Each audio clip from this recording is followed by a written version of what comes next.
Hi friends, నేను మీరు చూస్తున్నారు JM talks YouTube channel. Friends, ఈరోజు ఒక న్యూ టాపిక్, న్యూ ఎపిసోడ్ అయితే ఈరోజు మనం ఒక టాపిక్ గురించి షేర్ చేయబోతున్నాను. ఏంటంటే మన వెహికల్ వచ్చేసి సారంగపూర్లో అంటే వరి కోత కోయడం జరిగింది.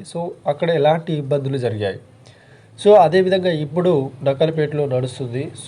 దానికి సారంగపూర్కు నక్కలపేటకి ఎలాంటి కంపారిజన్స్ అయితే ఉన్నాయి, ఎలాంటి రిపేర్స్ అయితే జరిగాయి, అంటే రిపేర్స్ వచ్చాయి అనేది పర్టికులర్గా ఈ వీడియోలో స్టెప్ బై స్టెప్ అయితే చెప్పబోతున్నాను.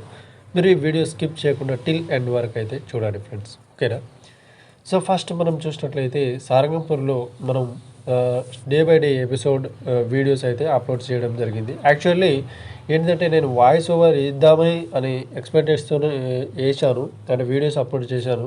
కానీ అక్కడ ఆ సిచ్యువేషన్ బట్టి నాకు టైం అనేది టైం అనేది సరిపోలేదు. కాబట్టి నేను ప్రతి వీడియోకి ఎలాంటి వాయిస్ ఓవర్ ఇవ్వకుండానే నేను డైరెక్ట్ వీడియో అనేది అప్లోడ్ చేయడం జరిగింది ఫ్రెండ్స్, ఓకేనా. నేను దగ్గర ఒక 20 రోజుల జర్నీ అనేది ఈ వీడియోలో మొత్తం పర్టికులర్గా చెప్పడం జరుగుతుంది ఫ్రెండ్స్, ఓకేనా. మనం ఫస్ట్ రోజు వెళ్ళిన తర్వాత ఏంటంటే మనకు స్టెప్ బై స్టెప్ ఫస్ట్ రోజు వెళ్ళిన తర్వాత మనకు చిన్న చిన్న రిపేర్స్ అనేది మేము వెహికల్కి, అంటే అక్కడనే ఏంటిది స్ప్రింగర్లు, తర్వాత బెల్టులు, తర్వాత చిన్న రిబేట్స్, తర్వాత బ్లేడ్లు, ఇవన్నీ మేము సెట్ చేసుకోవడం జరిగింది. మనం స్టార్టింగ్ రోజు అంత పెద్ద ఫీల్డ్ ఉంది, కానీ మేము ఒక 3-4 గంటలు కోసి బండి అనేది ఆపడం జరిగింది ఫ్రెండ్స్, ఓకేనా. మరుసటి రోజు నెక్స్ట్ రోజు వచ్చేసి ఇక యథావిధిగా 6 గంటలు, 7 గంటలు. ఫైనల్గా హయ్యెస్ట్ ఏంటంటే సారంగపూర్లో కోసింది ఏంటంటే హైయెస్ట్ 8 గంటలు మాత్రమే కోయడం జరిగింది, ఓకేనా. ఒక రోజులో 8 గంటలు హైయెస్ట్ మాత్రం. అది లోయెస్ట్ చూసినట్లయితే ఒక 4 గంటలు. ఎందుకంటే ఒకరోజు 4 గంటలు కాదు, ఒక్కరోజు 1 గంటనే. లోయెస్ట్ 1 గంట, హైయెస్ట్ 8 గంటలు మాత్రం సారంగపూర్లో కోయడం జరిగింది. 1 గంట ఎందుకు కోసిందంటే మనకు పెద్ద మెషిన్, పెద్ద బేరింగ్ ఉంటుంది కదా, టైర్ బేరింగ్, ఎక్సెల్ బేరింగ్. అది పోవడం జరిగింది, బేరింగ్ పోయిన తర్వాత ఆ రోజు ఏమైందంటే మార్నింగ్ 1 అవర్ కోసాము, తర్వాత ఆటోమేటిక్గా ఏంటంటే బేరింగ్ పోయిందని రోజంతా బేరింగ్ కోసం చేయడం జరిగింది, ఓకేనా.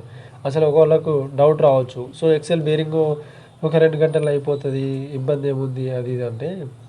ఆ ఎక్సెల్ బేరింగ్ మాకు పర్టికులర్గా ఆ సైజు దొరకలేదు ఆ సిచ్యువేషన్లో. దొరకకపోయే వరకు నేను అందుకే చెప్పింది ఏంటంటే ఫస్ట్ మనకు కావాల్సిన బాక్స్, మనకు ఏరియాలో ఐటమ్స్ అంటే స్పేస్ పార్ట్స్ దొరికే బాక్స్ని తీసుకోమని చెప్పింది. ఇది ఒక ఎగ్జాంపుల్ అని నాకు అర్థమైంది. నేను ఇక మళ్ళీ వేరే ఊరికి వెళ్ళి తీసుకురావడం జరిగింది. మళ్ళీ సక్సెస్ఫుల్గా కంప్లీట్ చేసి బేరింగ్ని యథావిధిగా మనం ఫీల్డ్ అనేది కోయడం జరిగింది ఫ్రెండ్స్, ఓకేనా. అదేవిధంగా సారంగపూర్లో అంటే ఎలాంటి ఎక్కువ రిపేర్స్ ఏది రాలేదు, చిన్న చిన్న రిపేర్సే. మైనర్ అనేది ఒక ఎక్సెల్ బేరింగ్ మాత్రమే పోయింది. తర్వాత మనము సారంగపూర్లో కమ్సగా ఒక 110 గంటలు మాత్రం అంటే అక్కడ ఫీల్డ్ వచ్చింది మనకు. 110 గంటలు కోసుకున్న తర్వాత మనం అక్కడ నుండి నక్కలపేటకి, ఓకేనా, పెద్ద నక్కలపేటకి అయితే ట్రాన్స్పోర్ట్, అంటే మనం వెహికల్ ఇక్కడ నుండి అక్కడికి తీసుకుపోవడం జరిగింది, ఓకేనా. ఇప్పుడు నక్కలపేటలో పెద్ద ఫీల్డ్ ఏం లేదు. ఇప్పుడు ప్రజెంట్ వెహికల్ అనేది నక్కలపేటలో నడుస్తుంది, పెద్ద ఫీల్డ్ ఏం లేదు. మేము రోజుకి ఒక 4, 5, 6 గంటలు మాత్రమే కోస్తున్నాము. ఇక్కడ కూడా హైయెస్ట్ చూసినట్లయితే మనకు హైయెస్ట్ అవర్స్ చూసినట్లయితే మనకు 8 అవర్స్ వచ్చింది ఒకరోజు. తర్వాత లోయెస్ట్ చూసినట్లయితే 4 అవర్స్ రిపేర్ పెద్దగా ఏం రాలేదు. అది కూడా ఒక 8 రోజులేమో నడుస్తుంది వెహికల్. ఎలాంటి రిపేర్స్ ఏం లేదు, ఓకేనా. Thank you for watching video. Have a nice day friends. ఈ వీడియో అంటే ఈ ఇన్ఫర్మేషన్ ఇద్దామనుకున్నాను, కాబట్టి ఫుల్ వీడియో కోసం ట్రై చేశాను ఫ్రెండ్స్, ఓకేనా. Thank you for watching video. Have a nice day. See you friends. ఒకవేళ ఈ వీడియో మీకు నచ్చినట్లయితే లైక్ చేయండి, షేర్ చేయండి, అలాగే మా ఛానల్ని సబ్స్క్రైబ్ చేసుకోండి. Thank you for watching video. See you.